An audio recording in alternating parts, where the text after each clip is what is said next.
que c'est parfait pour introduire le sujet Primary Bid avec François de Vilgès qui est à mes côtés en plateau à présent, le directeur France de Primary Bid. Bonjour François, bienvenue.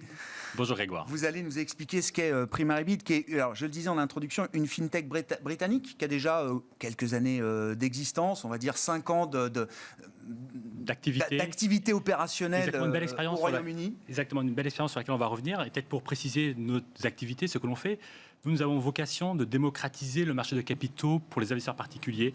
Et ce que nous faisons concrètement, c'est que nous connectons les investisseurs particuliers aux levées de fonds de sociétés cotées qui sont actuellement réservées aux investisseurs institutionnels.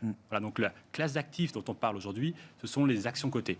Il faut reprendre quand même le constat de départ. C'est-à-dire que les opérations, le primaire, ce qu'on appelle le primaire, les émissions de titres à travers des placements, des augmentations de capital, des levées de fonds lors d'introduction en bourse ou autres, beaucoup de ces opérations, les investisseurs particuliers n'y ont pas accès, ou en tout cas pas dans les mêmes conditions que les investisseurs institutionnels et professionnels. Alors, vous soulignez un très bon point, c'est que l'accès des investisseurs particuliers à ces opérations n'est pas le même en fonction des géographies.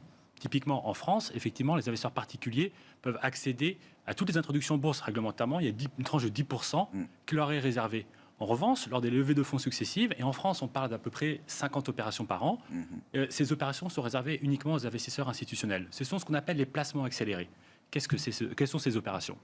Ce sont des opérations qui sont déjà des augmentations de capital sans droit de souscription ou des opérations de cession de blocs d'actions qui durent que quelques heures. Elles sont lancées à la clôture des marchés, à 18h, placées avec une décote par rapport au cours de bourse et réservées aux institutionnels. Alors, pourquoi est-ce que les particuliers ne peuvent pas y souscrire ? C'est simplement que, compte tenu des délais raccourcis de ces opérations, pour le moment, les particuliers ne peuvent pas être inclus dans ces opérations. Voilà, et c'est là où Primary Bid intervient, c'est que nous utilisons les nouvelles technologies pour inclure les particuliers dans ces délais très raccourcis. Non seulement l'investisseur ne peut pas y participer, mais celui qui est particulier et actionnaire de la société, la décote fait que très souvent, il se retrouve même un peu pénalisé le lendemain. Voilà, en tout cas. Il est dilué sans contrepartie. Il peut, d'une part, pas monétiser sa dilution, comme c'est le cas lors d'une augmentation de capital avec droit préférentiel de souscription, et d'autre part, il ne peut pas participer à l'opération.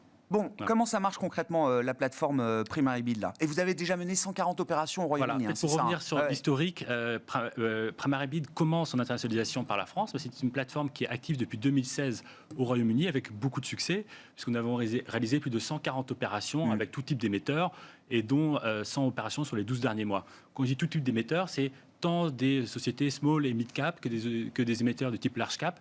Alors les noms vous parleront peut-être pas, mais ils en font des opérations avec Ocado, Taylor Wimpey, Compass, Aston Martin, alors qui je pense pas un peu plus. Ça peut parler à certains. Voilà. Ce qui est aussi intéressant de noter, c'est que ce sont des opérations qui rencontrent beaucoup d'engouement et aussi qui sont généralement de bons placements, parce que sur les 100 dernières opérations que nous avons réalisées, 81% d'entre elles affichent une plus-value. Ça, c'est un point clé. Exactement. Ça, c'est un point clé, parce que très souvent, alors je regarde beaucoup les introductions en bourse, il y a parfois des déceptions, et parfois des déceptions majeures après des opérations d'introduction en bourse qui ont été faites dans des conditions de pricing, parfois pas forcément très heureuses. Alors, c'est un très bon point. Et effectivement, la classe d'actifs dont on parle, les placements accélérés, c'est la même classe d'actifs que les introductions en bourse, avec des différences qu'il faut préciser. Certes, lors d'une introduction en bourse, on a 2 semaines pour étudier le dossier, il y a un prospectus, en revanche, il n'y a pas d'historique boursier. Donc c'est très difficile lors d'une introduction en bourse que le titre trouve vraiment son cours d'ajustement, sa juste valeur, je dirais. Certains professionnels refusent même eux-mêmes de faire du primaire sur des introductions en bourse tant qu'ils n'ont pas un track record d'un an. C'est leur choix. Après, qui dit risque, il dit aussi risque dans les deux sens. On est d'accord. Nous, nos opérations, c'est le même esprit, c'est-à-dire qu'un euro investi va venir au capital de l'émetteur. Donc, on parle d'offres primaires. Elle ne dure que quelques heures. Donc oui, il faut être actif. Il y a une décote. Mais pour analyser le dossier, vous avez tout l'historique boursier. Vous savez quelle était la performance du management lors des dernières années. Et ça, c'est une grosse différence. Comment vous mesurez l'engouement sur l'arrivée du marché français, on va dire, François, l'engouement à la fois du côté des émetteurs, vous avez de très beaux partenaires, Euronext notamment, puis un certain nombre de brokers retail, Bourse Direct, partenaire également avec nous, et puis du côté des particuliers, mais ça on le verra sur les opérations, mais déjà comment est-ce que vous êtes reçu par l'écosystème Euronext parisien, on va dire? Exactement, déjà c'est un très bon point ce que vous signalez, c'est que nous on est une plateforme, c'est-à-dire qu'on va connecter les investisseurs d'une part, donc il faut se poser la question de l'accueil que nous réservent les investisseurs, et les émetteurs d'autre part. Okay. Si je commence par les émetteurs, je dirais l'accueil, il est enthousiaste. J'ai pas d'autres mots en fait. Et c'est pas que quand je dis émetteur, c'est aussi l'écosystème des émetteurs. Oui, quand je parle à un émetteur, je lui apporte une solution tout simplement. C'est que l'exclusion des particuliers dans ces opérations n'est pas volontaire, n'est pas de cynisme de leur part.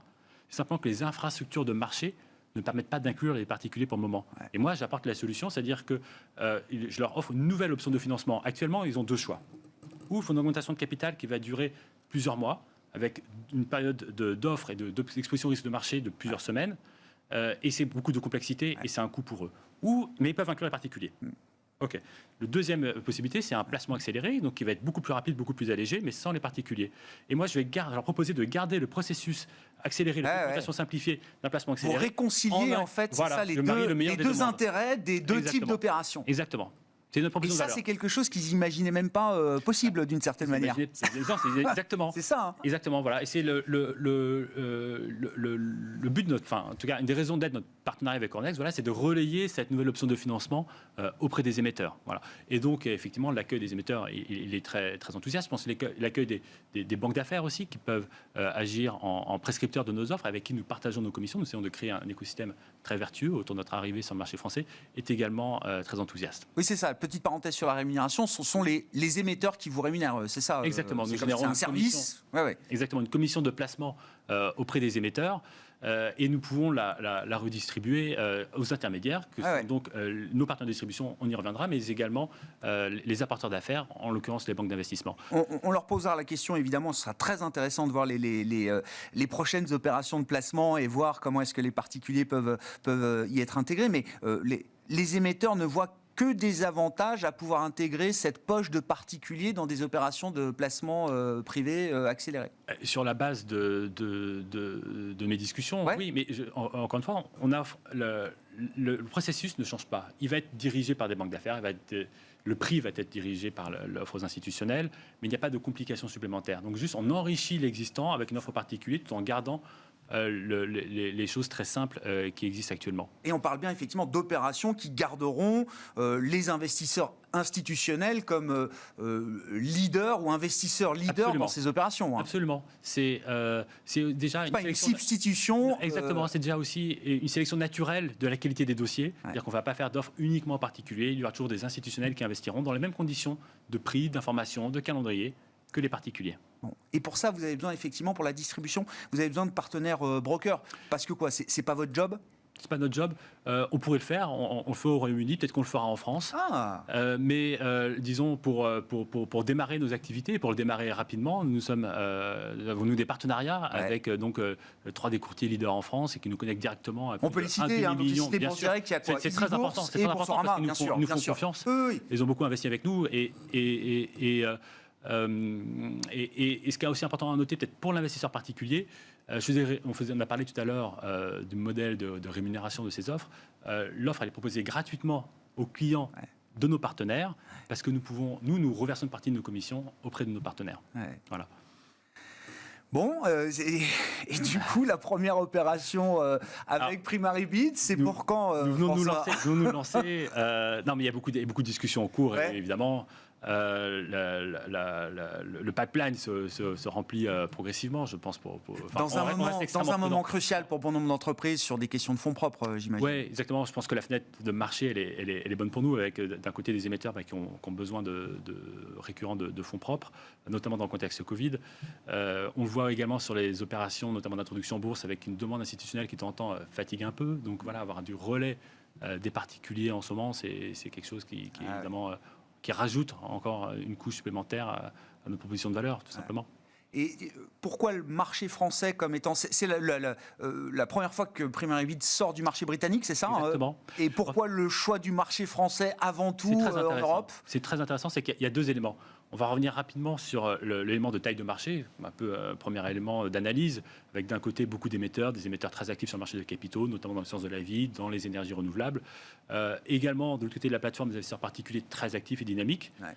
Ok, d'accord. Mais ce qui nous a attirés en France, c'est la tradition, disons, de traitement équitable des actionnaires particuliers, et notamment ce qui est unique en fait en France, c'est l'inclusion des particuliers lors des introductions en bourse. Ce qui rend notre produit extrêmement naturel pour le marché français. C'est-à-dire que ce qu'on fait, c'est une extension très naturelle des introductions en bourse dans d'autres géographies européennes, notamment au Royaume-Uni. Et oui, c'est ça. Il n'y a pas la part retail. Il n'y a pas la part retail. Voilà. Donc, ce qui rend notre développement un peu moins naturel, un peu moins évident, tout simplement. Ouais.